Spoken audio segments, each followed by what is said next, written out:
Hi, this is Mohan Roy, founder of Carepath institute. आप सभी का हमारे यूट्यूब चैनल पर स्वागत है। आज हम लोग डिस्कस करने वाले हैं 16 तारीख के चेतना सत्र के मॉड्यूल को। देखते हैं कि इस मॉड्यूल में हम लोग का क्या क्या दिया गया था। ठीक है, तो सबसे पहला यहाँ पे है भारतीय रेल परिवहन दिवस।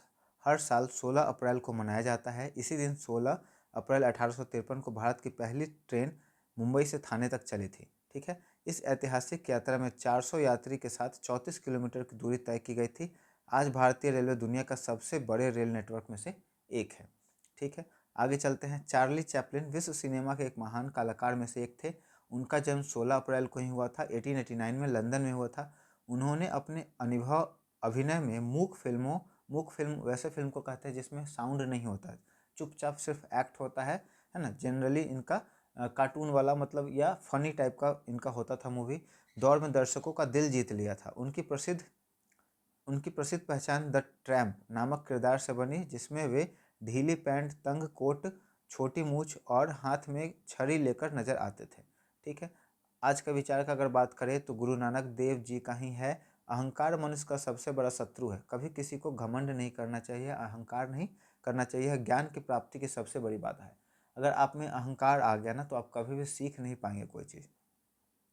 दुनिया में वह व्यक्ति सबसे बड़ा है जो दूसरों की सेवा में अपना जीवन समर्पित करता है। ठीक है, उसके बाद है यहाँ पर कुछ सामान्य ज्ञान। अजंता एलोरा की गुफाएं किस राज्य में है? महाराष्ट्र में। ये रिपीटेड है। हवा महल भारत के किस शहर में है? जयपुर में। उसके बाद भारत का सबसे पुराना राष्ट्रीय उद्यान है Jim Corbett national park, Uttarakhand में यह है। उसके बाद भारत की पहली महिला राज्यपाल कौन थी? सरोजनी नायडू। इनको भारत कोकिला के भी नाम से जाना जाता है, nightingale of the India, Bharat Kokila. उसके बाद अर्जुन पुरस्कार किस क्षेत्र में दिया जाता है? खेल में। अर्जुन पुरस्कार का पूरा डाटा है अभी हम लोगों के पास जो पीडीएफ है उड़ान वाला, उसमें हम लोग डिस्कस करेंगे। मैंने पढ़ा है अभी, तो उसमें मुझे अर्जुन पुरस्कार का पूरा खेल से संबंधित इंडिया में जितने पुरस्कार आते हैं उनका डाटा मिला है। रीजनिंग आप खुद से करेंगे, है ना, क्योंकि टाइम टेकिंग भी होता है और थोड़ा सा आपको ही प्रैक्टिस करने के लिए चाहिए ना कुछ, नहीं तो फिर बोरिंग जैसा आपको फील होगा।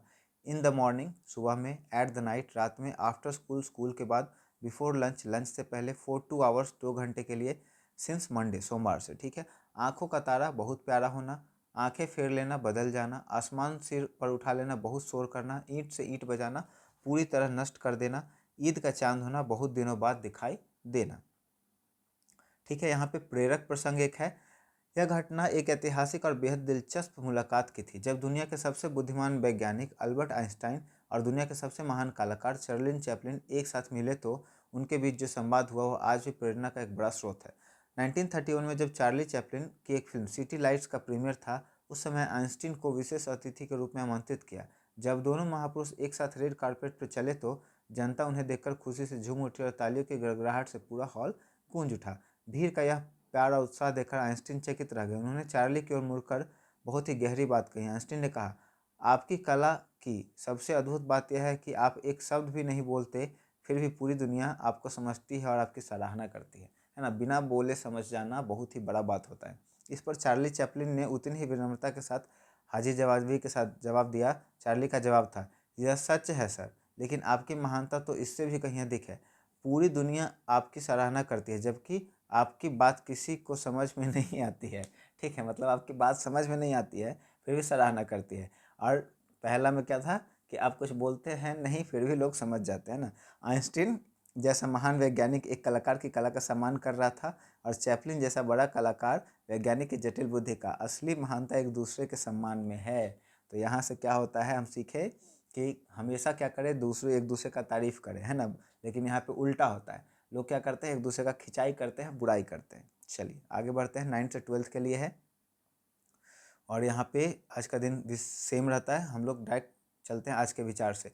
जो अभ्यास के बिना विज्ञान से प्रेम करता है वह उस नाविक की तरह है जो बिना पतवार या दिशा सूचक यंत्र के जहाज पर चढ़ता है। विज्ञान अभ्यास से ही आपको समझ में आएगा।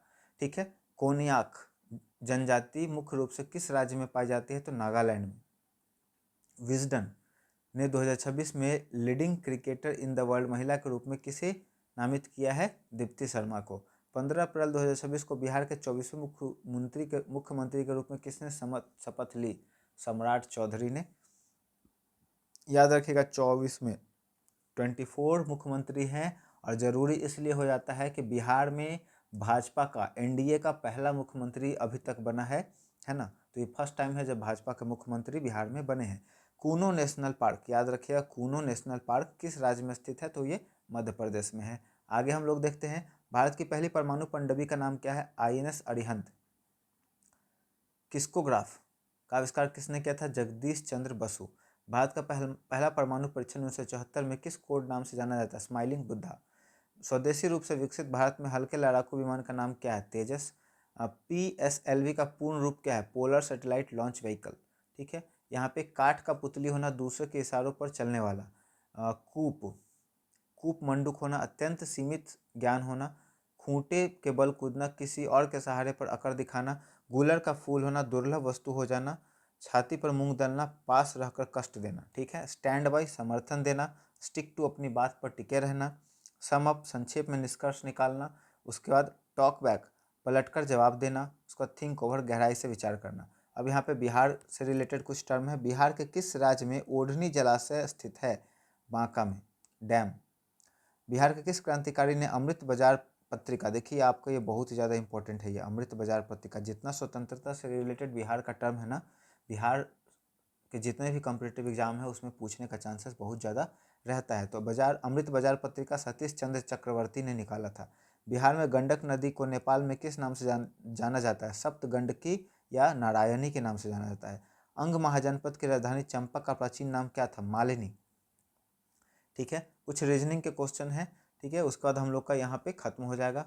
मुझे उम्मीद है ये वीडियो आपके लिए काफ़ी हेल्पफुल रहा होगा। वीडियो पसंद आया हो तो वीडियो को लाइक कर दें, दोस्तों और परिवार के सदस्यों के बीच में ज़रूर शेयर कर दें, और अगर आप हमारे चैनल को सपोर्ट करना चाहते हैं तो हमारे चैनल को सब्सक्राइब कर दें। Thank you so much.